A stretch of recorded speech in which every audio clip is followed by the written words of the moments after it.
Ouais, attends.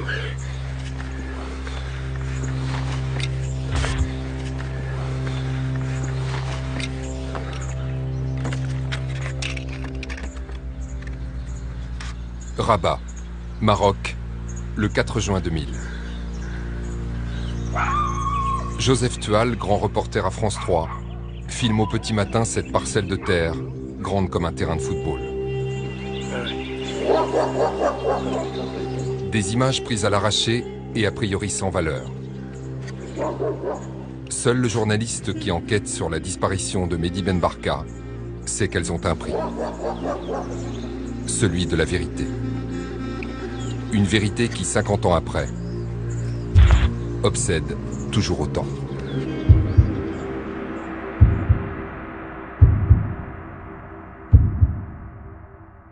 Revenons donc à vendredi 29 octobre. À Saint-Germain-des-Prés, il est 12h15. 3 hommes sautent sur Mehdi Barka, le mettent dans une voiture et se sauvent par la rue de Rennes. Il fait partie de ces gens, Mehdi Ben Barka, qui auraient probablement changé le cours de l'histoire de son pays, peut-être même du monde. Personne n'a jamais revu le principal opposant au régime d'Hassan II. On ne sait toujours pas véritablement où il est, Mehdi Ben Barka. Qu'est-ce qu'il est advenu de son corps? Maintenant, il m'appartient de demander ce qu'il est advenu de mon frère. C'est pas possible que personne ne sache ce qui s'est passé. Ce qui s'est passé n'a rien eu que de vulgaire et de subalterne. Ça met en cause des États, des services de renseignement. Plein de gens ont intérêt à ce que la vérité ne sorte pas. Depuis 16 ans, nous cherchons la vérité. Et jusqu'à aujourd'hui, on peut dire qu'on ne la connaît pas. Si au bout de 50 ans, on continue encore à réclamer la vérité, ça veut dire que ce deuil est encore à faire. Le minimum est quand même de savoir ce qu'a été peut-être un scandale d'État, et au Maroc et en France. L'obsession de cacher la vérité, c'est juste une obsession de garder le pouvoir.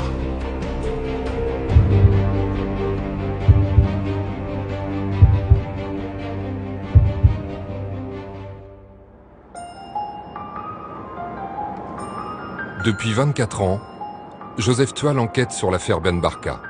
Rien n'a échappé au journaliste d'investigation qui s'est longuement penché sur le dossier d'instruction de plus de 10 000 pages, jusque-là jamais révélé. Sans baisser la garde, Joseph n'a pas seulement informé sur ce crime d'État resté impuni, il a aussi fait avancer l'enquête. Et pour lui, comme pour la justice française, cela ne fait aucun doute. L'instigateur principal de l'enlèvement du leader politique marocain ne serait autre que le roi Hassan II. Alors là, on va où, là? On va chez monsieur Gilles Perrault, l'auteur de Notre ami le roi. Ça te fait esquisser un sourire, apparemment. Oui, parce que, enfin, un sourire nostalgique, parce que Gilles Perrault, c'est Notre ami le roi, c'est 1990, et les débuts de mon travail, de ma prise de conscience des affaires marocaines sous l'égide d'Hassan II. Et on ne peut pas comprendre l'affaire Ben Barka si on ne mesure pas ce qu'était Hassan. Exactement. Hassan II ne partageait pas le pouvoir. Toutes les décisions importantes passaient par lui. La décision d'enlever Mehdi Ben Barka, c'est lui.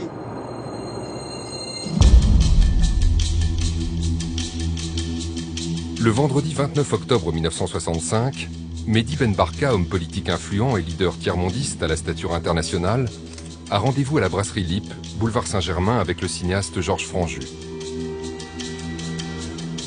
Un truand qui s'improvise producteur pour l'occasion leur a demandé de réaliser, avec l'aide de Marguerite Duras au scénario, un film sur la décolonisation. Aucun d'eux ne le sait encore, mais ce film ne se fera jamais. Il s'agit en réalité d'un piège machiavélique qui aurait été ordonné par Hassan II pour faire venir à Paris Mehdi Ben Barka, son principal opposant politique. Un piège orchestré par des membres des services secrets marocains, avec l'aide de truands notoires et de policiers français.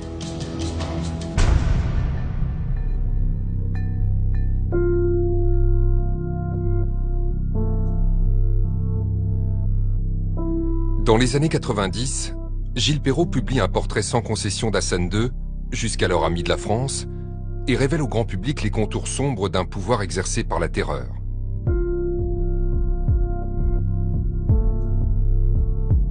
C'est à travers cet ouvrage que Joseph Toile découvre, comme des milliers de lecteurs, la face cachée du monarque marocain, capable des pires atrocités. De Gaulle disait de lui, il est inutilement cruel. Ce qui est intéressant, hein, c'est un mot de chef d'État. Révolution de palais, corruption, répression, torture, exécution sommaire. L'écrivain français dénonce dans son livre toute l'horreur hassanienne. Il est depuis interdit de séjour au Maroc. Il y a chez Hassan II une sorte de dégustation esthétique de la souffrance des autres qui fait horreur, qui est horrible, véritablement horrible. Dans Notre ami le roi, Gilles Perrault révèle aussi l'existence de la prison de Tazmamart. Un bagne terrible, symbole de ces années de plomb, dans lequel Hassan II jetait aux oubliettes tous ceux qui contestaient son pouvoir. Les gens sont condamnés à des peines de détention à temps et ils entrent à Tazmamart dans des cellules obscures dont ils ne sortiront plus que les pieds devant. Des scorpions qui viennent, là, la vermine. On est malade, on crève. Une nourriture de famine. On devient fou, bien sûr. Il y a beaucoup de fous dont les hurlements terrorisent les autres. C'est fou.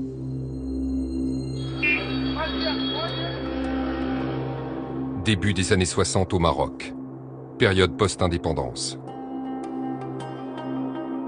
Mehdi Ben Barka, leader politique de gauche, souhaite en accord avec Mohamed V voir instaurer dans son pays une véritable démocratie.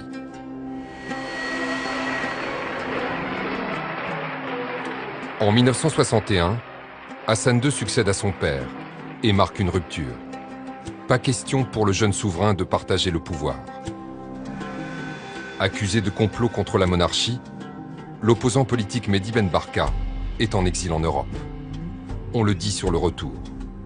Hassan II, sous des airs de conciliation, va en vérité tout faire pour empêcher le leader de gauche de revenir aux affaires.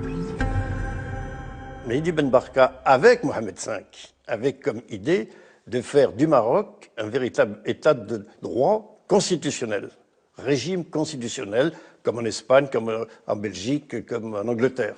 Et Mohamed V, dès son retour au Maroc, avait annoncé qu'il y aurait une constituante, ce qu'a craint immédiatement Moulay Hassan. La constituante l'aurait empêché d'être le roi absolu qu'il a été. Dans une salle de son palais, le roi Hassan II se prépare à enregistrer le discours du trône. Un discours qui va commander l'avenir politique du pays. Car le roi est aussi le chef de l'État, le maître du jeu politique. C'est lui qui, en dernier ressort, tranche, décide, exige. C'était deux choix de société complètement différents. D'un côté, un système féodal, des intérêts qu'il fallait défendre à tout prix, des intérêts personnels, des intérêts néocoloniaux, mais d'autre côté, des intérêts d'une population déshéritée, exploitée, surexploitée. Mehdi Ben Barka voulait, avec pour objectif, en s'appuyant sur les masses populaires, d'arriver à construire un Maroc nouveau.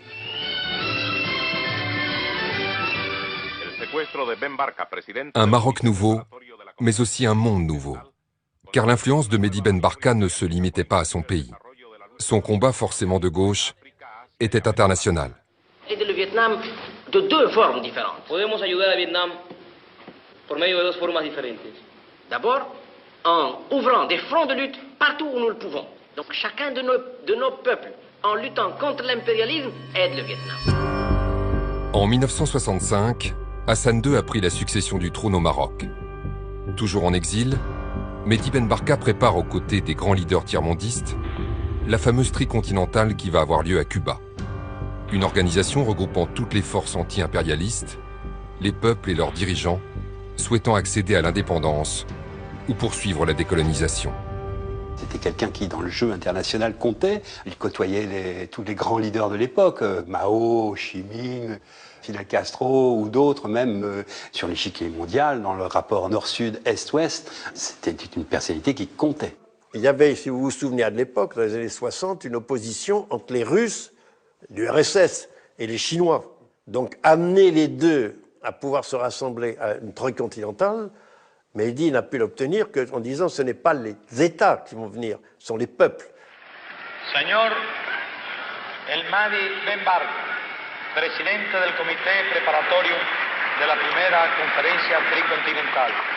Militant pour la démocratie, Mehdi Ben Barka dérangeait le pouvoir de son pays. Et sur le plan international, son engagement en faveur des mouvements de libération du tiers-monde a fait de lui un homme à abattre. Le 29 octobre, au moment de son enlèvement, il présidait le comité préparatoire de la tricontinentale, conférence qui devait réunir les peuples d'Afrique et d'Asie et d'Amérique latine pour mettre sur pied l'organisation de la solidarité des peuples de ces trois continents pour combattre les exploiteurs du Sud, l'impérialisme, le néocolonialisme et la réaction.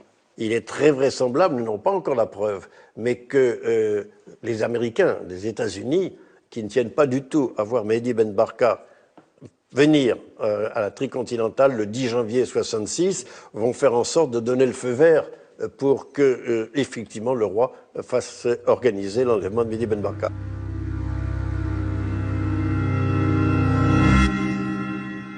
Cette menace sur sa vie existait, nous en avions conscience. Lorsque nous avions quitté le Maroc en 1964, la première fois que je l'ai revu, après 1 an et demi d'absence, au début je ne l'ai pas reconnu parce qu'il portait des fausses lunettes et une casquette, parce que là aussi, en Europe, il ne se sentait pas totalement en sécurité. Donc lui prenait ses précautions, et on savait qu'il prenait ses précautions, et on savait qu'il était menacé par le régime marocain. J'ai toujours dit que le roi était responsable d'avoir voulu faire enlever Mehdi Ben Barka et que finalement, il était coupable de sa mort parce qu'à partir du moment où vous enlevez quelqu'un, vous assumez les responsabilités de vos gestes. En France, aux États-Unis, au Maroc, de nombreuses personnes avaient intérêt à ce que Mehdi Ben Barka disparaisse. Peu importe qui s'en chargerait. Si aujourd'hui plus grand monde ne doute du plan qui a pu être fomenté par le pouvoir marocain de l'époque, Hassan II n'a jamais été officiellement mis en cause. Un premier procès retentissant a bien eu lieu à Paris, 1 an après l'enlèvement. Pas moins de 167 témoins français et marocains ont défilé à la barre. Mais au bout du compte, le verdict n'aura pas permis de révéler les ou le commanditaire.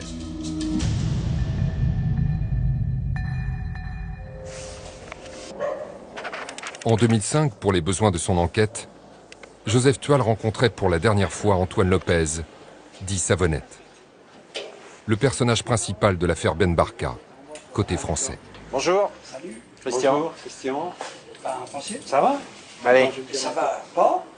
Ça va pas? J'ai 17 de tension. Ah bon? Ah oui, j'ai gaffe ça. D'habitude, je suis autour de 15 quand j'ai beaucoup, quoi.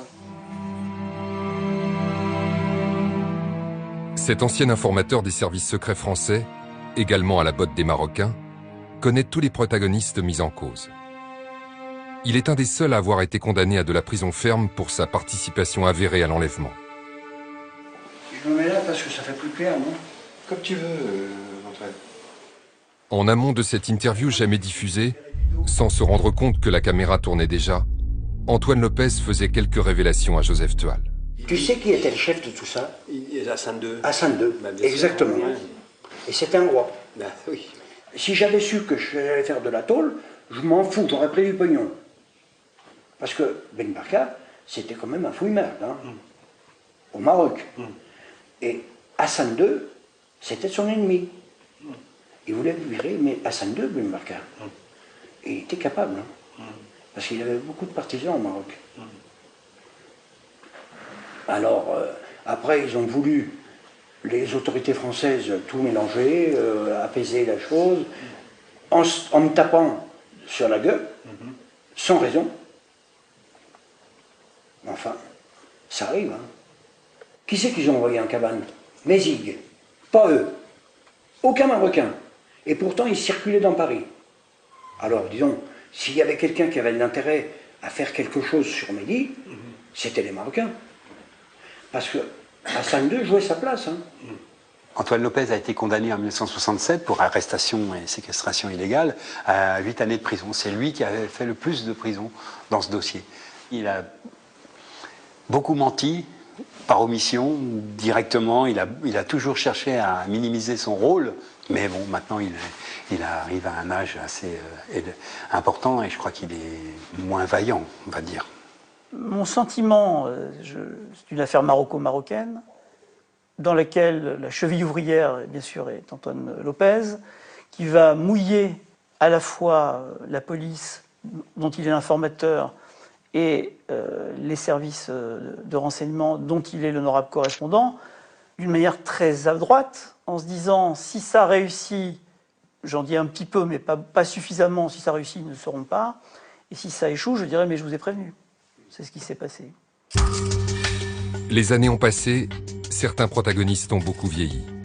D'autres sont morts de façon mystérieuse. 2 procès se sont joués à Paris. Pas moins de 10 juges se sont passés le relais. Des dizaines de fausses pistes et des centaines d'articles ont fait les choux gras de la presse. Mais on ne sait toujours pas officiellement comment est mort Mehdi Ben Barka.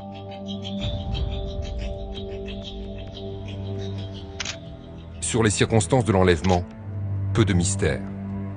Le dossier d'instruction a pratiquement tout révélé. Mehdi Ben Barka avait un rendez-vous ce jour-là à la brasserie Lippe. Il a été interpellé sur le boulevard Saint-Germain, sans violence, par 2 policiers français. Il était avec eux dans une voiture où l'attendait le fameux Antoine Lopez, un truand notoire. C'est alors que le piège s'est refermé sur Mehdi Ben Barka. Un piège pour le ramener vivant au Maroc et lui régler son compte au pays. Sa mort sur le sol français serait en quelque sorte un accident. Au bout de quelques heures, Mehdi Ben Barka de lui-même a dit « Moi, je ne vois pas votre personnalité venir, ça suffit, je m'en vais ». Et Georges Bouchèche se serait interposé et il y aurait eu une rixe. Le dernier témoignage en date, sur procès-verbal, dit que Georges Bouchèche l'aurait étranglé, ou du moins serré tellement fort que Mehdi Ben Barka serait décédé des suites de cette rixe. Cette version des faits, Joseph Toile n'est pas le seul à la donner. C'est la thèse privilégiée dans le dossier d'instruction.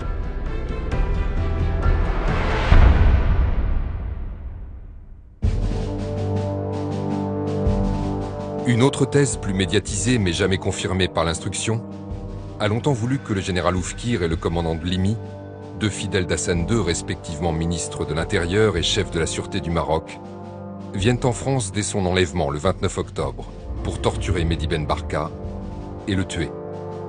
Mais à l'épreuve des faits, cette version ne tient pas. Oufkir et Limi n'étaient pas présents sur le territoire français le jour de l'enlèvement. En fait, ils ne sont arrivés en France que 24 heures plus tard.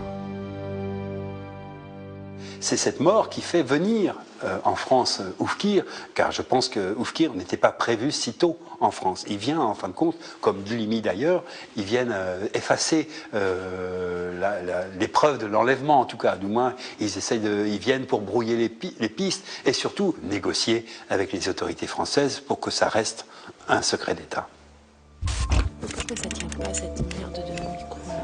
Non, parce que j'ai bougé.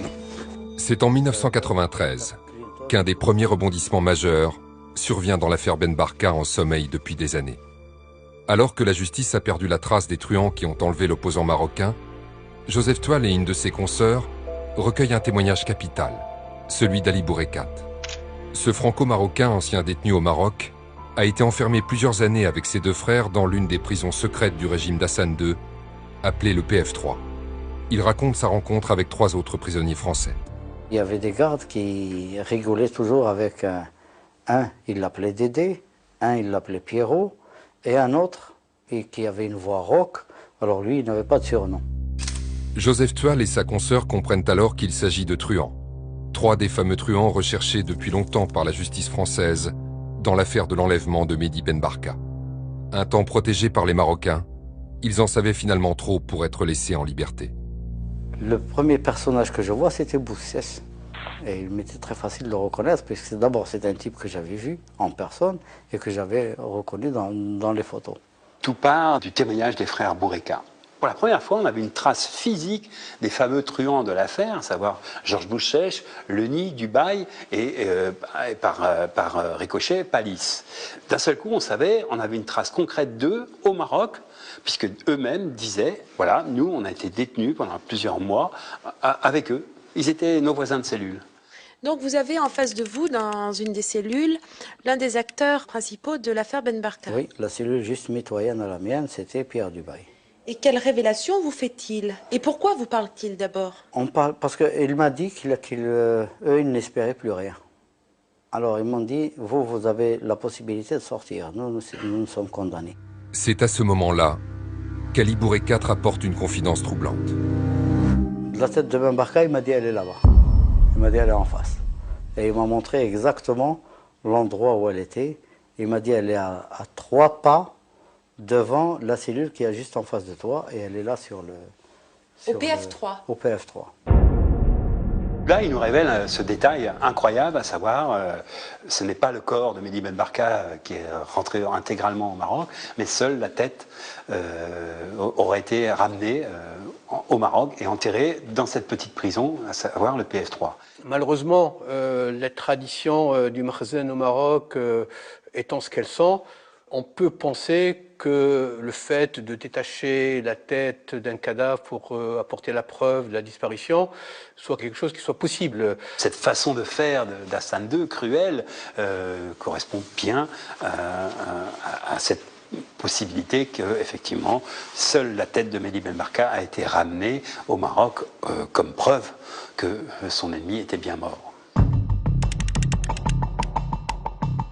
Afin de ne pas s'encombrer d'un mort difficile à ramener en toute discrétion au Maroc, il aurait donc été décidé d'en ramener la tête.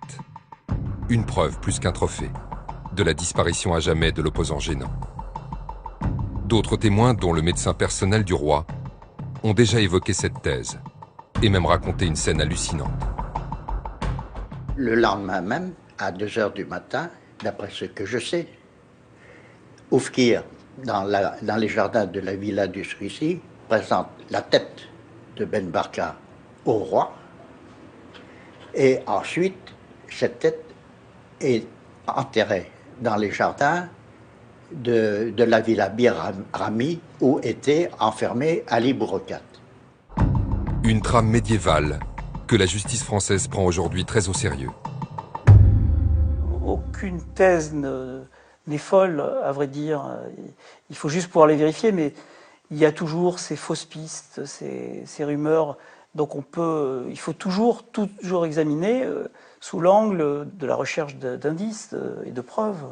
Dernièrement, dans la presse israélienne, on a parlé que le Mossad aurait aidé à enterrer les restes de mon père dans une forêt du côté de Saint-Germain. Un coup c'est le Mossad, un coup c'est la CIA, un coup il a été brûlé, il aurait été incinéré. On a même parlé de l'enterrement du cadavre de mon père sous une mosquée à Ivry. Combien de personnes sont venues à mon cabinet ou m'ont téléphoné en disant on va parler, écoutez, vous pouvez demander à la famille de Ben Barka de nous donner 5 millions, on va vous dire ce qui s'est passé, enfin, des trucs ahurissants. Tant qu'on n'aura pas creusé, fait des fouilles au PF3 pour savoir s'il y a quelque chose au PF3, s'il y a quelque chose ou pas, et s'il y a quelque chose, les restes de qui sont enterrés au PF3. Tant qu'on n'aura pas des réponses sur cet aspect-là, pour l'instant, ça reste une hypothèse. Vérifier chaque piste, chaque rumeur, quelle qu'en soit la teneur, sous l'angle de la recherche d'indices. Joseph Toile se met donc en quête d'éléments sur cet endroit, le PF3. Une prison secrète où Ali Boureka affirme avoir rencontré les 3 truands français liés à l'affaire Ben Barka. Qu'est-ce que c'est le PF3? Le PF3, c'est une prison secrète qui est dans le quartier chic de Rabat, qui est pas loin de la maison de la sœur du roi et qui est pas loin aussi du palais d'été. Cette prison, c'est en plein Rabat à l'époque, et eux, ils l'appelaient, ils ont toujours appelé ça comme ça, le PF3, 3 lettres pour dire P point, F pour fixe, et 3 parce que c'est le 3e point suivant la tournée de surveillance des policiers. Et le PF3, c'était tout l'enjeu de leur témoignage, c'est pour le crédibiliser. Effectivement, ils disent qu'ils ont rencontré les truands dans cette prison, mais ce n'est que leur parole, il faut crédibiliser ce témoignage. Et je me suis mis en quête de retrouver cet endroit et surtout surtout de le filmer. Nous sommes en juin 2000. Mohamed VI est au pouvoir. Son père Hassan II est mort depuis 1 an, mais rien ne fait avancer le dossier Ben Barka. Après avoir enquêté au Maroc et recoupé ses indices, Joseph Toile repère le fameux PF3, la prison des frères Bourekat. Faut que je m'arrête ou pas? Non, vas-y. Doucement, tout doucement. Sous ces gravats, on pourrait retrouver d'après eux la tête de Mehdi Ben Barka. Les restes des truands français que le pouvoir marocain aurait finalement fait taire, et sûrement d'autres secrets liés à la dynastie chérifienne. Mais tous ceux qui ont tenté de s'approcher de cet endroit hautement sensible vont le payer. Il a fallu ruser, puisque 24 heures sur 24, il y a toute une équipe de policiers marocains qui me suit en permanence. Donc à un moment donné, il a fallu faire une rupture de filature. Je me suis caché dans un coffre de voiture, dans un hôtel. On a réussi à leur échapper. Et j'ai passé une nuit chez quelqu'un. Et le lendemain matin, aux aurores, il doit être 6h30 du matin quand je passe le mur. Est-ce que c'est bon là? Ouais, attends.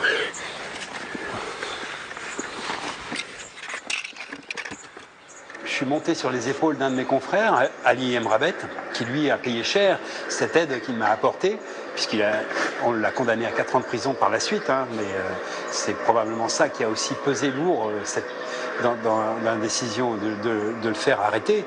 C'est les premières et les seules images intérieures du PF3 tel qu'il était à l'époque en 2000.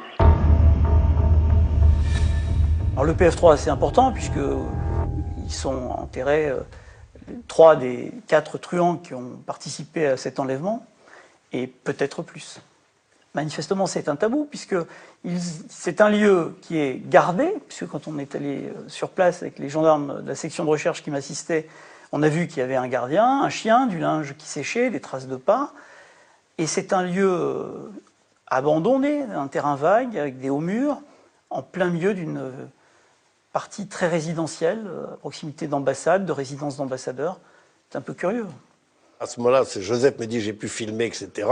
Il me raconte comment les bobines sont parties, on peut rentrer tranquillement, et on est dans sa chambre à l'hôtel, et à ce moment-là, Joseph me dit, vous voyez les voitures là-bas, elles m'ont suivi depuis Casablanca, elles vont vous suivre. Et effectivement, je quitte Joseph, les voitures me suivent, mais au moment où je prends 3 jours ou 4 jours après le repart pour Paris, toute une anecdote amusante, c'est qu'on est persuadé que Joseph m'a passé les bandes. Donc ma valise, qui est pourtant la première à partir, c'est arrivé assez tôt, elle est bloquée, l'avion ne part pas. Alors ils ont simplement soulevé comme ça, ils n'ont pas vidé la valise, mais ils ont regardé s'il y avait des bandes. Si Joseph Tual n'y va pas avec sa caméra et ne filme pas l'endroit, et si la cassette n'est pas intégrée dans le dossier, cet endroit, il n'existe pas. Donc c'est déterminant. Pour être sûr que c'est bel et bien le PF3 qui l'a retrouvé, Joseph montre ces images à Midad Bourekat, incarcéré comme son frère Ali à cet endroit. Je suis surpris, c'est formidable. Comme si je viens d'arriver au PF3. C'est bien là. Les cellules étaient véritablement là. On voit encore les traces des murs. Et j'étais à la deuxième, en partant de la droite, là. Il y a de cela plus de 24 ans. Là, ça change effectivement la donne, puisque de témoignages verbaux, on passe à une vérité claire et nette, établie, à savoir que le PF3 existe bien, je l'ai trouvé. Le juge, après, y est allé lui-même, même s'il n'a pas pu faire une perquisition en bonne et due forme, mais le lieu existe et il ne peut pas être nié. Au cours de leurs entretiens avec la justice ou avec Joseph, les frères Bourekat ouvrent peu à peu la boîte de Pandore. Selon eux, le PF3 cacherait un charnier en plein Rabat. C'est un véritable cimetière, le PF3. Il creusait une très grosse fosse, il les jetait et puis il mettait de la chaux vive.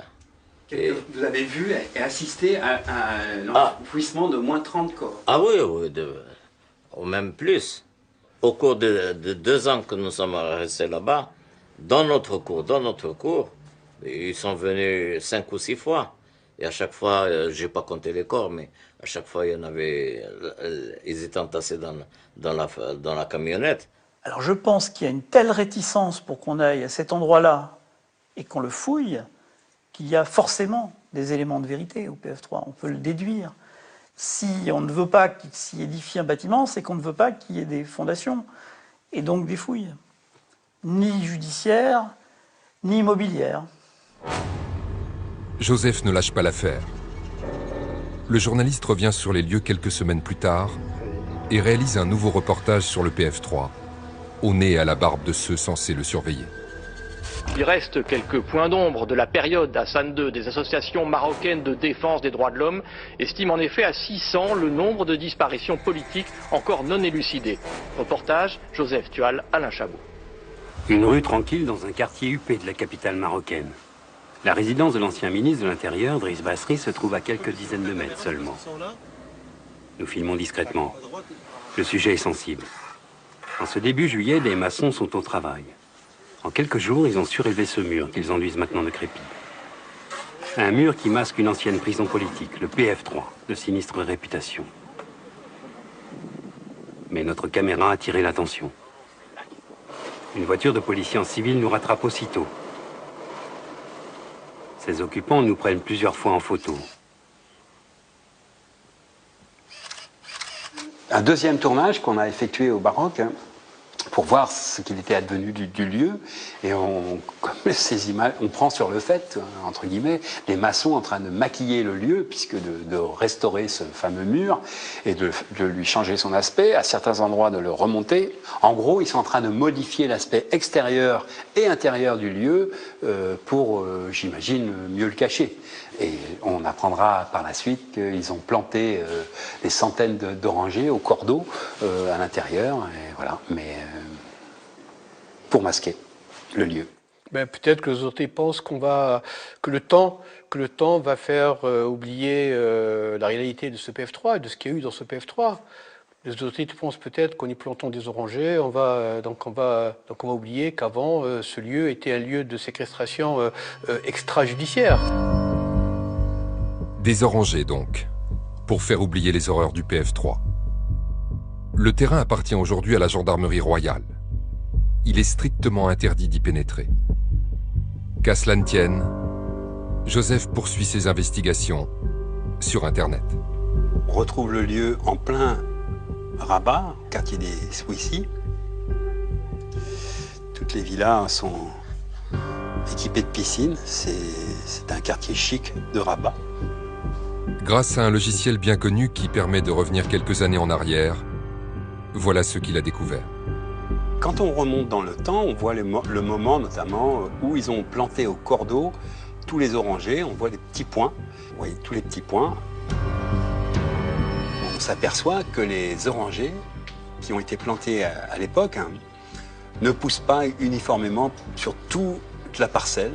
Là, c'est celle-ci, janvier 2014, elle est vraiment parfaite parce qu'avec le jeu d'ombre, on voit bien les orangers se développer normalement à la gauche de la parcelle et tout au fond, ça marche pas du tout. D'après les spécialistes contactés, seul de la chaux vive serait capable d'un tel résultat. La découverte fait froid dans le dos. À chaque fois qu'ils enterraient des cadavres dans cette ex-prison, ils mettaient de la chaux vive. Et on voit très bien qu'aux endroits où on nous a indiqué la présence de tombes, de charniers, enfin de corps, ça pousse pas. Voilà. C'est une démonstration par l'absurde. En voulant maquiller l'endroit, ils l'ont au contraire souligné, puisqu'on voit très bien maintenant les zones où les corps ont été enterrés, et c'est manifeste, quoi. Et en tout cas, c'est impossible de cacher ça, quoi, autrement que d'empêcher tout accès à cet endroit. En 2001, alors que la justice française cherche à en savoir un peu plus sur ce PF3, l'affaire Ben Barka est subitement relancée par les pseudo-révélations d'un certain Ahmed Boukari, soi-disant ancien membre des services de renseignement marocains. Sur la base de l'article choc de l'Express publié en 1966, cet homme accuse Mohamed Oufkir, ex-bras droit de Hassan II, d'avoir poignardé Mehdi Ben Barka et fait dissoudre son corps dans une cuve d'acide. Schéma à l'appui. L'acide, c'est du cinéma. Un corps, pour disparaître, même dans l'acide, c'est plusieurs mois, parfois 8-10 mois, d'après les spécialistes de ces produits. La cuve d'acide très cinématographique ne convainc pas grand monde. Par ailleurs, Boukhari va commettre une erreur. Depuis son témoignage choc dans le journal Le Monde, Joseph Toile a des doutes sur la crédibilité de ce soudain témoin sorti de nulle part. Son flair va l'amener à le confondre, un an plus tard, lorsque Boukhari décide de raconter sa version des faits dans un livre. Dans sa hâte à le faire publier, Ahmed Boukhari envoie son manuscrit tous azimuts à différents journalistes. Problème, il écrit dans l'un d'entre eux qu'il était à Rabat le jour de l'enlèvement et dans un autre qu'il se trouvait à Paris. Pourquoi changer de version? Quelle est la bonne? Joseph propose à un de ses confrères d'aller l'interroger au Maroc. Joseph Toile m'a dit qu'il avait lu en partie votre manuscrit. Il trouve que c'est intéressant. Donc il sait que dans votre manuscrit, il a écrit des choses particulières, avec en petits carreaux, donc à la main, etc. Dans ce manuscrit, lui, il a lu que vous étiez à Paris. Non. Et vous dites que vous étiez à Paris. Non, c'est pas vrai. C'est pas vrai, ça. Il me dit, je l'ai lu, et il m'a montré les parties où il y a marqué, il y avait quelqu'un qui était chargé de la surveillance de bouche sèche, et c'était moi. Oui. Non, c'est pas vrai, ça. Mis face à ces contradictions, le prétendu témoin perd ses moyens. Ça, je ne veux pas parler de ça. Je vous l'interdis complètement de parler de ça. De parler de quoi? De ce que vous venez de dire. Je vous prie d'arrêter ça, de ne pas filmer ce que je dis actuellement. D'accord. Voilà, et je vous demande d'arrêter tout de suite. Mais vous avez eu suffisamment de... Bien sûr, non, mais moi je voulais simplement... Je vous demande d'arrêter immédiatement. Voilà. Parce que Joseph nous a dit que... Voilà, je vous demande d'arrêter immédiatement. C'est une interview qui n'a jamais été diffusée, malheureusement. Et son attitude pendant l'interview, là, est-ce qu'elle... elle est claire, il ne veut surtout pas qu'on en parle de ces deux versions, parce qu'effectivement, ça fait tomber tout son témoignage. Enfin, c'est pas possible, le don d'ubiquité n'existe pas, jusqu'à preuve du contraire, il ne pouvait pas être à Rabat et en France en même temps.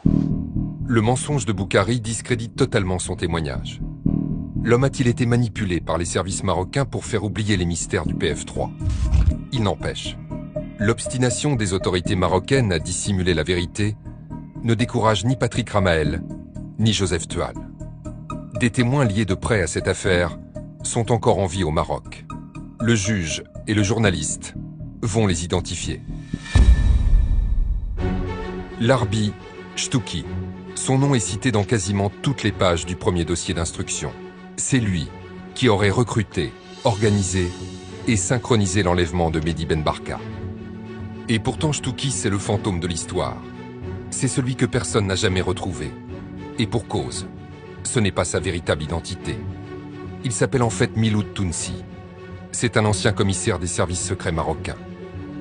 Les enquêtes concomitantes de Joseph et du juge Ramael vont permettre de le démasquer en 2005, 40 ans après les débuts de l'instruction. Vous avez reconnu Monsieur Miloud Tounsi, oui. qui se faisait appeler à l'époque Chtouki. Donc pour vous, Chtouki, c'est Miloud Tounsi. Sans ambiguïté. Sans ambiguïté aucune. Il n'y a pas d'erreur possible. Il n'y a pas d'erreur. Je l'ai reconnu sur la photo et j'ai reconnu aussi bien le nom que le faux nom qu'il avait. L'ex-commandant Topji, longtemps au service de Dlimi, le bras droit du général Oufkir, a confirmé l'identité de l'organisateur présumé du rapt. La seule chose que j'ai témoigné avec le juge Ramael, c'est la présence d'un Tounsi que j'ai connu, que j'ai fréquenté à la Jet et qui a fait plusieurs voyages avec nous. Et je l'ai reconnu formellement. Donc ça, je peux témoigner. Je témoignerai demain.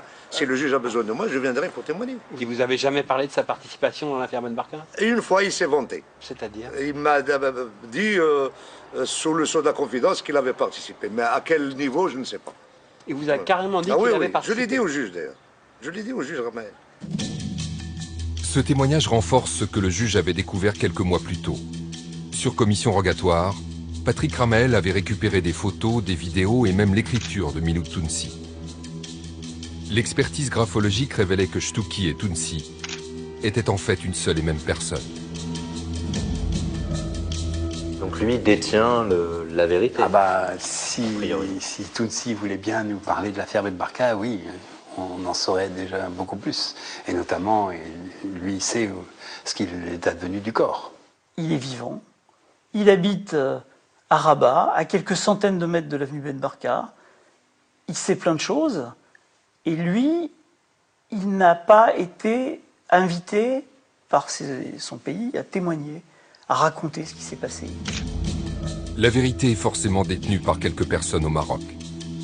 Le juge sait qu'il doit poursuivre son instruction à Rabat envers et contre tous ceux qui veulent empêcher de faire avancer le dossier. Octobre 2007.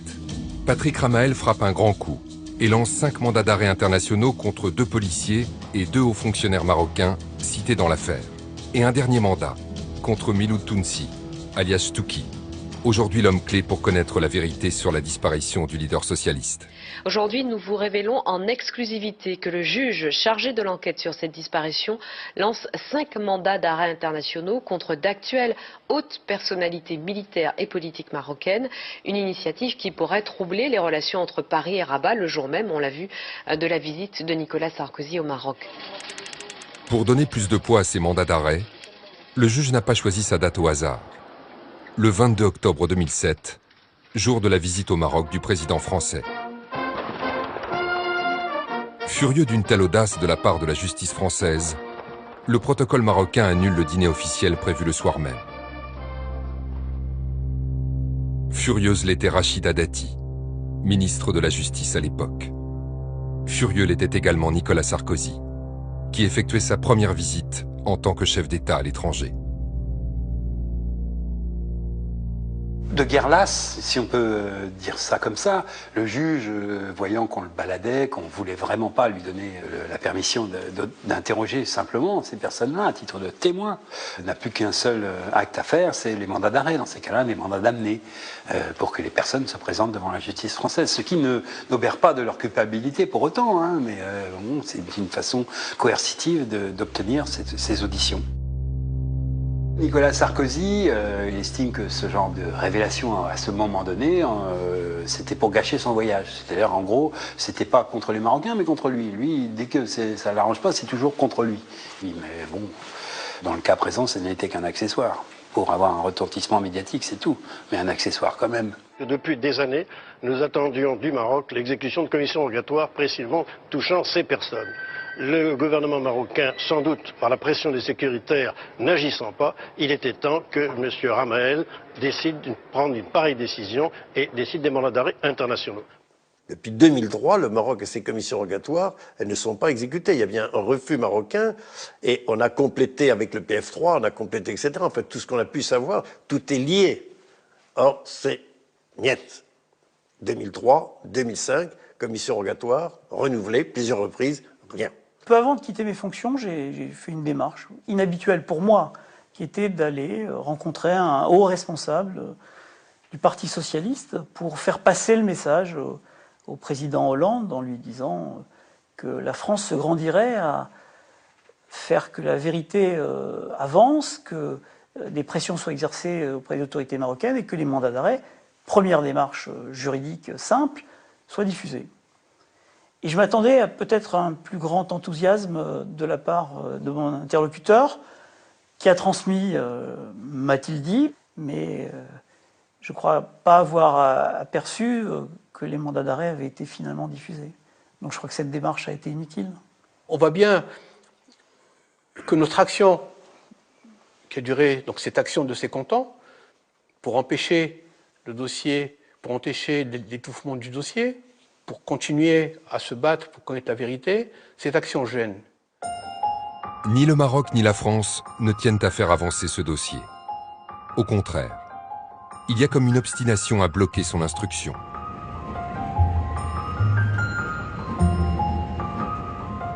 En mai 2015, c'est un autre procès qui se joue à Douai. On va assister au procès en appel de l'avocat historique de la famille Ben Barka, qui est accusé de violation du secret d'instruction parce qu'il le revendique d'ailleurs, qu'il a informé la presse qu'il y allait avoir des mandats d'arrêt contre une personnalité marocaine. Miloud Tounsi, le vrai faux Touki, poursuivi par un des 5 mandats d'arrêt, s'est fendu d'une plainte contre X pour violation du secret d'instruction. Un comble pour la justice française qui recherche ce fugitif depuis 50 ans pour complicité d'assassinat. C'était dans toutes les sauces. C'est mon procès là, qui faisait. Il ne s'est évidemment pas présenté au procès. C'est une farce judiciaire qui se joue ici. On est toujours dans le cadre de l'intimidation. C'est tout. Je crois que Maître Kabila l'a très bien résumé. C'est nous faire perdre du temps et mettre des entraves à chaque fois à l'avancée, enfin les tentatives d'avancée de la justice pour la vérité. Non, il dit même pas ça, il dit je ne parle pas à la presse. L'avocat marocain qui défend Miloud Tounsi refuse toutes les demandes d'interview de Joseph. On peut vous parler un petit peu ou pas? Je ne parle pas à la presse. Je voulais vous saluer simplement. La caméra est éteinte. Je sais pas. Vous savez de loi, monsieur, vous êtes dangereux. Qui alors pour éclairer la presse et la justice sur ce crime resté impuni? Qui pour faire avancer le dossier? Comme le juge, l'avocat et le journaliste, la famille de Mehdi Ben Barka n'a jamais renoncé. Bonsoir à tous, merci pour votre présence, aussi nombreux chaque année. Un comité de soutien s'est constitué autour de Bachir, qui n'avait que 14 ans lorsque son père a disparu. Chaque année, ils se réunissent devant la brasserie Lip, le 29 octobre, en présence de Rita Ben Barka. Elle ne s'est jamais remise de l'enlèvement de son époux et déplore, comme le reste de la famille, une lâcheté d'État. Jusqu'à ce jour, elle n'a été reçue par aucun des présidents qui se sont succédés à l'Élysée. Bachir, porte-parole des Ben Barka, est professeur de mathématiques, comme son père. Voilà, messieurs. Dans son combat, il n'est jamais seul, comme ici à Douai, lors du procès fait à l'avocat de la famille pour révélation du secret de l'instruction. Des proches et des militants d'associations des droits de l'homme sont venus le soutenir. Ils réclament eux aussi la vérité et s'inquiètent d'un pouvoir politique au Maroc, peu soucieux des valeurs que le célèbre opposant de gauche a défendues au prix de sa vie. Disparaître, c'est quelque chose de grave, d'extrêmement grave. Et donc lui, comme opposant politique, il devient le symbole de la lutte de tout un peuple pour la démocratie, pour la vérité, pour la justice et pour l'état de droit. Et derrière tout ça, c'est tout ce système, ces appareils qui bloquent la vérité de Ben Barka, qui bloquent aussi toute cette vérité-là. Il reste des gens impunis à la tête du pouvoir. Est-ce que les jeunes là, qui ont défilé ces derniers temps, qui est le mouvement du 20 février, ils réclament somme toute un peu la même chose? Donc ce que voulait Mehdi Ben Barka n'est toujours pas acquis au Maroc. C'est d'une autre génération qui l'exprime à sa façon aussi. Il parle de justice sociale, il parle de liberté, de dignité, il parle de tout ça, mais au fond, Ben Barka, c'était aussi ces valeurs-là. Oui, d'accord. Joseph, à bientôt. Allez, au plaisir. Au plaisir. On aura quelques procès encore, je pense. Il n'y a pas de souci. On est là. Allez, au revoir. Est-ce que je vais en vouloir à des truands, des minables, qui, peut-être même sans savoir ce qu'ils faisaient, ont contribué à mettre fin à la vie, donc à stopper un espoir, pas seulement pour un espoir du Maroc, mais un espoir pour le tiers-monde? Est-ce que je vais en vouloir à des hommes politiques qui ont accepté qu'un crime soit commis sur le territoire français? Pour en vouloir à quelqu'un, il faut d'abord savoir à qui on vouloir. Et pour savoir à qui on vouloir, il faut déjà connaître la vérité. Si j'ai des regrets, c'est de me battre aux côtés de la famille Ben Barka, qui se bat admirablement depuis, c'est de ne pas avoir la vérité. Et surtout, moi, ce qui me choque profondément, c'est d'avoir en face de nous des lâches, incapables. Comment est-ce que ces gens n'ont pas le courage, 50 ans après, de venir dire la vérité et de dire à Madame Ben Barka, oui, effectivement, voilà ce qui s'est passé. Et Mehdi a été enterré à tel endroit. Le rôle d'un journaliste, c'est d'informer. Et bien, une fois que j'aurai trouvé, je pourrai informer correctement, avec des preuves, des faits concrets, des faits simples. C'est pas de la colère, c'est de la tristesse de voir que dans un système judiciaire français, n'est pas aidé pour faire avancer la vérité sur une affaire et que dans quelques années, il sera trop tard. Parce que les protagonistes, c'est ce qu'on veut, ils vont mourir forcément. Je crois qu'avec un peu plus de courage de la part des autorités politiques marocaines, françaises, on pourrait peut-être un jour aller se recueillir sur la tombe de Mehdi Ben Barka.